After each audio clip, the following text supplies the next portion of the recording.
nakapag-ano ka na ba? Nakapag-bili ka na ba ng mga ano mo? Pagkain mo para sa bahay? Marapit yung Novaliches Market. Last break of the game brought to you by Sports Press, the official sportsbook of the MPBL. Bago may tuloy yan, Eusebio. be careful on what you hear. Mga ano mo, gulay mo, mga Kasi isda. mura. Oo. Okay. So, daan ka na dyan. Malapit lang. Actually, hindi sobrang dami, hindi sobrang konti. But similar to Warlo Batak, if you saw the episode, direct to the point. Direct to the point. Alam mong sa puso, galing din sa puso yung sinasabi. 4-2 is the count. Meneses from the corner. Yes! Sure ball eh.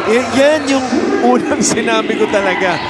Pero kumbaga, lulubog lilitaw. Diba? May araw na lulubog, may araw na lilitaw. Ito si Meneses, sure ball na. Laging lumilitaw. Start the season. Let's go to Lyra. At 6-2, seryosong-seryoso na nga ang Cebu sa mission nilang Make Cebu Great Again. Ayon kay Coach Aldrin Morante, sobrang competitive daw ng players sa practice pa lang. Kaya paulit-ulit din ang reminder about technical fouls dahil alam nila na lahat sobrang passionate din ng great sa basketball. Minsan umaapaw ang emosyon. Still malinaw pa rin ang direksyon nila. Tuloy pa rin ang hard practices, malayo pa at complacency ang tunay na kalaban. Naano ako eh. Nakikerry daw ako. Alam ko kasi pagpasok mo dito podcast mode ka kaagad eh. Hindi naman. Hindi naman. Alam mo, I was about to say, as you see, the open layup. Game brought to you by Sports Plus, the official sportsbook of the MPBL. Right on cue. Another assist to Hi, Dad. Alam mo, gusto ko nga sabihin, no, na dapat ma-excite lalo ang mga MPBL fans. Kasi, ito lang yung first time na yung magkalaban at yung co-host naglaban. Oh. So, mukhang kailangan natin maging point guards ngayon, no? Eyes at the back of our heads para tignan ng score. Ito yung agaw ni John. John Fa, well challenged by Simon Camacho Heruela. Nice shovel pass. A diagonal cross-court shovel pass. And yung backup niya mahusay din pala. Baka hindi mo alam. Si Armin yun, mahusay din pala. And they also still have June Manzo. June Manzo pa. Who started the season and 19-9 ang ating score.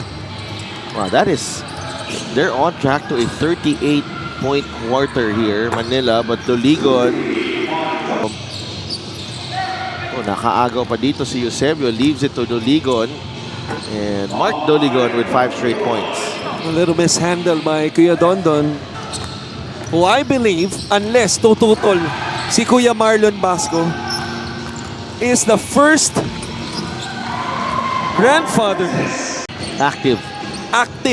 Grandfather. Yeah, thank you, partner. Active. Yeah. We'll see, no? Sa dami ng play ng MPBL, baka eh. Si Marlon Basco, parang si Kuya Dondon lang yun eh. 2 generation, naging teammate niya. Kaya nga, no? Which is si Sunny Cabato at si Junjun Cabato.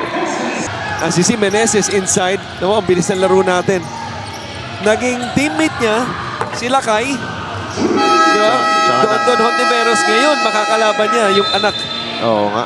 Right now, sadly, and you know, I live in QC right now, but I am still a proud Manileño. But pag nakikita ka natin mga score standing, as you see, ito lang ang proud ko eh. Dahil Manila ako, dahil dyan! Mukhang Ganado. man on a mission. Tingnan natin, yung iba nga lang, hindi. Oh. Denison, Dondon, Reverente inside. Masyado malakas. LGR is the official outfitter of the MPBL. Wowie with the jumper. Tira niya yan. Oh. No, dati, kumbaga, nakafocus, no, makipagbanggaan, yung to the point na Joe, not a lot of movement outside of the guy holding the basketball. galing! Iba yung pag-cheer niya sa'yo. Look at that, the shake and bake. Oh. Joe, huwag ka mag-alala. Talagang nalabi ko na nasa top 5 to bukas. Soon? Hindi mo kang lolo eh, no? Escocio will fire.